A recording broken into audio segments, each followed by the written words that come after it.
my favorite things to witness in a movie or a series is when a character who was once portrayed in a negative light grows and evolves. I especially love when we're given insight into why they behaved the way they did, whether it was due to their upbringing, insecurities, or the environment they were raised in. These characters carry so much weight because their actions tell a story on their own, and their growth becomes a powerful testament to what it means to recognize your faults, take accountability, and make the effort to change. Not just for the sake of others, but for yourself. Characters like this are the ones I always appreciate and respect. Their arcs are the ones I look forward to the most because they show us that even those who start off on the wrong path aren't beyond redemption. One character who falls into this category, but it's rarely talked about, is Anastasia, one of Cinderella's stepsisters. You probably remember her from the original Cinderella, where she, along with her mother Lady Tremaine and her sister Drizella, mistreated Cinderella horribly.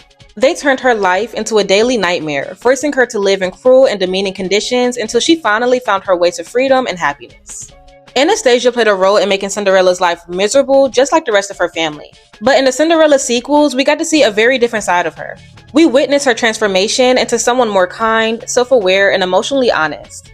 Anastasia becomes a prime example of someone who chooses to grow and change for the better. And seeing her evolve into this new version of herself led me to wonder, was Anastasia ever really a bad person to begin with? In this video, I'll be diving into that question by exploring Anastasia's character arc. Who she was, what influenced her behavior, what sparked her change, and how she ultimately became a better person in the best way possible. Hopefully by the end of this video, you'll see her through a new lens. One that offers understanding, nuance, and maybe even a little empathy. I want to start off by making one thing clear. What Anastasia, Drizella, and Lady Tremaine did to Cinderella is undeniably wrong. I'm not here to excuse or justify Anastasia's actions, nor am I trying to invalidate Cinderella's pain and experiences. Wrong is wrong. But I do believe there's a deeper reason behind Anastasia's behavior. Something that sets her apart from her sister and her mother. And that's what I want to explore in this section of the video. From the very beginning of the first movie, it's obvious that Lady Tremaine is a cruel and abusive woman. She shows no sign of love or care for Cinderella. In fact, the film opens up with a scene of young Cinderella enjoying her time with her father in the garden, while Lady Tremaine and her daughters watch from the window with disapproving and almost disgusted expressions. Then, when Cinderella's father passes away, we see her grieving and crying, and instead of comforting her, Lady Tremaine stands there with a sinister smirk. And as Cinderella grows up, Lady Tremaine forces her to be a servant in her own home, making her do all of the household chores while she and her daughters live comfortably. But Lady Tremaine's abuse doesn't stop with Cinderella. It extends to her own daughters as well. While Anastasia and Drizella may not be treated as harshly, they're still victims of their mother's cold and manipulative nature. We can see it in the way that she talks to them and how they seem to fear her. Their fear doesn't come from a place of simple respect. It comes from a real, deep-rooted fear. Lady Tremaine exerts psychological control over them, and she uses that power to manipulate them into carrying out her cruelty, especially towards Cinderella. A perfect example of this is in the first movie, when Lady Tremaine notices that Cinderella is wearing some of her daughter's discarded accessories. Anastasia and Drizella hadn't even realized or cared, but Lady Tremaine brings it to their attention in a twisted, manipulative way that stirs them into anger. It's not hard to imagine that if either of them ever dared to disobey her, they face serious consequences. Beyond controlling their actions, Lady Tremaine also shapes the way that her daughters view love and marriage. It's pretty clear that she didn't marry Cinderella's father for love. More likely, it was for status and financial security. That would explain her complete lack of emotion when he died. While Cinderella cried over his passing, Lady Tremaine stood there unmoved and even smiling. And that same cold perspective is what she passes down to her daughters. Love doesn't matter, money does. Rather than encouraging her daughters to find love, she pushes them to go to a royal ball, not for romance, but for the chance of marrying into wealth. And when she finds out the prince will marry the girl who fits the glass slipper, she forces Anastasia and Drizella to try it on, knowing full well it wouldn't fit either of them. Her focus is solely on securing a comfortable life, regardless of whether it brings happiness. That toxic mindset corrupts her daughter's views on love and relationships. And because of that, I believe Anastasia deep down felt unworthy of love. She didn't think she was capable of loving or being loved, but that didn't mean that she didn't want it. Her actions were shaped by years of manipulation and emotional neglect. Throughout her life, she was taught that love is a fantasy and marriage is just a means to an end. Drizella, on the other hand, fully embraced that mindset and became the person Lady Tremaine molded her to be. But Anastasia, she's different. And we start to see that difference in the Cinderella sequels, where glimpses of her desire for genuine love began to show. Despite her behavior in the first movie, when she appeared to fully adopt her mother's harsh values, we see her start to change. And that shift reveals something important. Anastasia was always capable of being a good person. She just needed the chance to break free from her mother's control and find her own path. Cinderella 2 is where we begin to see real growth in Anastasia. While Cinderella is out in the village, she spots Anastasia, Lady Tremaine, and Drizella at a bakery. She notices something unexpected. Anastasia and the baker seem to like each other, but Lady Tremaine, always concerned with status, interferes. In her eyes, the baker isn't a suitable match. Despite this, Cinderella, being the kind-hearted person she is, tries to help Anastasia and the baker cross paths again. Unfortunately, Anastasia ends up falling into a pile of pastries, embarrassing herself in front of the baker and ruining her outfit. Humiliated, she runs away in tears. Cinderella follows, trying to comfort her, but is met with Anastasia's usual rude remarks. At this point, Anastasia is still clinging to the negative traits that we saw in the first movie. But Cinderella remains kind and patient. She offers Anastasia emotional support, words of affirmation, and encouragement to give herself another chance at love. It's in this moment, when Cinderella shows her kindness despite Anastasia's attitude, that we see the beginning of Anastasia's transformation. For the first time, Anastasia is surrounded by someone who treats her with genuine compassion. Someone who speaks life into her, who reminds her that she's worthy of happiness. Unlike her mother and sister, who constantly display toxic behavior and treats her poorly, Cinderella provides a safe space for Anastasia to believe in something better for herself. And this becomes a turning point. Anastasia finds the courage to go after the life that she truly wants and pursues a relationship with the baker. Even when Lady Tremaine tells her not to, she follows her heart and begins to stand up for what she believes in. By the end of Cinderella 2, Anastasia officially ends up with the baker.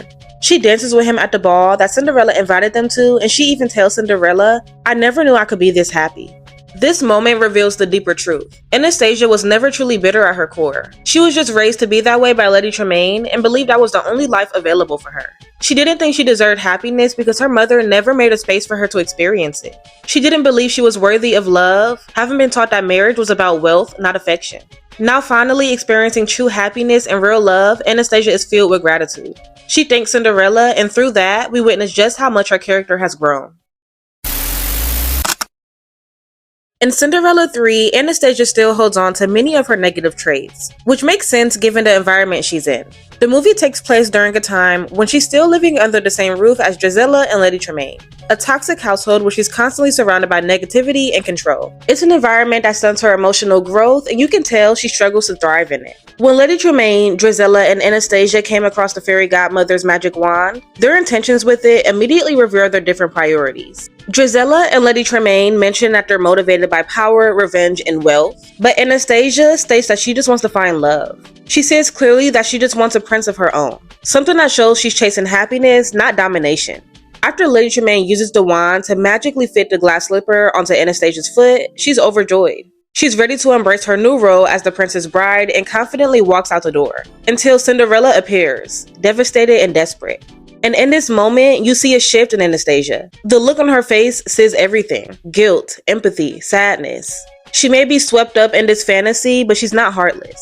She sees Cinderella. And while it's true that Anastasia has done some awful things, it's important to remember that just like Cinderella, she and Drizella were also victims of Lady Tremaine's mental and emotional abuse. Cinderella 3 highlights this dynamic well, showing how Anastasia is manipulated and even threatened by her mother, especially when she begins to have doubts about marrying the prince.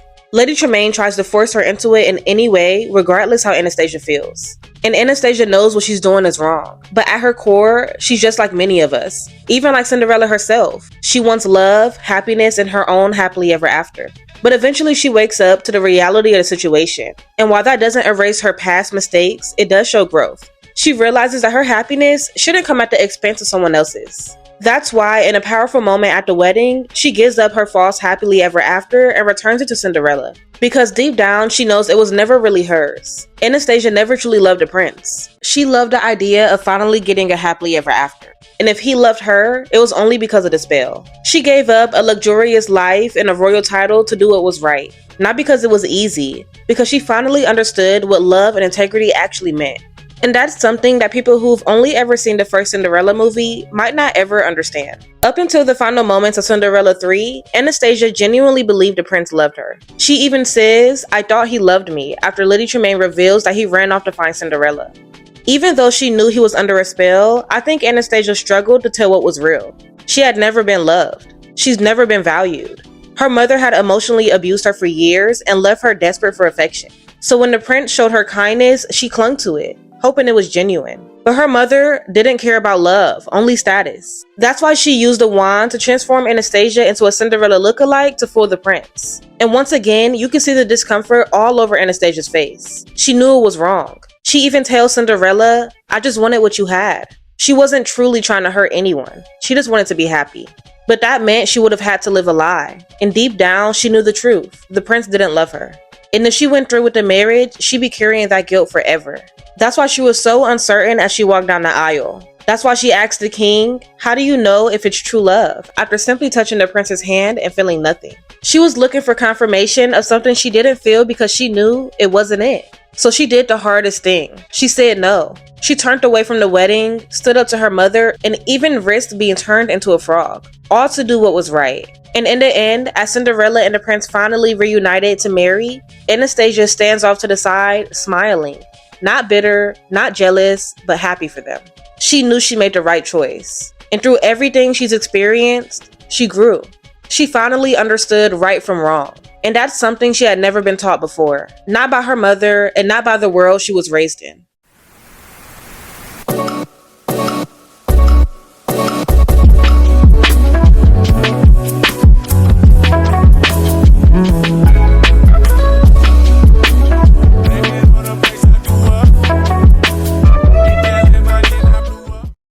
So is Anastasia really a bad person? I don't think so. Anastasia spent most of her life being told either directly or indirectly that she wasn't good enough, that she wasn't worthy of love. And realistically, when someone grows up believing that they're undeserving of love or happiness, it deeply affects how they treat others and how they see the world. It makes sense that Anastasia wasn't kind or selfless in the original Cinderella film. She was raised in an environment where cruelty was normalized, where status mattered more than character, and where love was conditional, if it existed at all. And while this doesn't excuse her behavior, it provides a better understanding. Her mother, Lady Tremaine, was the architect of that environment, a master manipulator who taught her daughters the only way to survive and succeed was through selfishness, jealousy, and control. Anastasia, like Drizella, internalized those values. But what makes Anastasia different is that she began to question them. Slowly but surely in Cinderella 2, and even more in Cinderella 3, we see her start to peel away from those toxic teachings. She begins to think for herself, to feel for others, and to realize that maybe, just maybe, she could be more than what her mother made her believe she was. She's not perfect. She made big mistakes, but her growth feels so real because it's earned. Anastasia doesn't just magically become a better person. She struggles with guilt, confusion, and the fear of doing the right thing. But in the end, she chooses what's right over what's easy. She gives up a life of luxury, a fairy tale wedding, and even her own chance at love, because she recognizes that it was never meant to be hers, at least not with the prince. And that kind of sacrifice doesn't come from a bad person. It comes from someone who has been hurt, misled, and manipulated, but still finds the strength to break free of that cycle.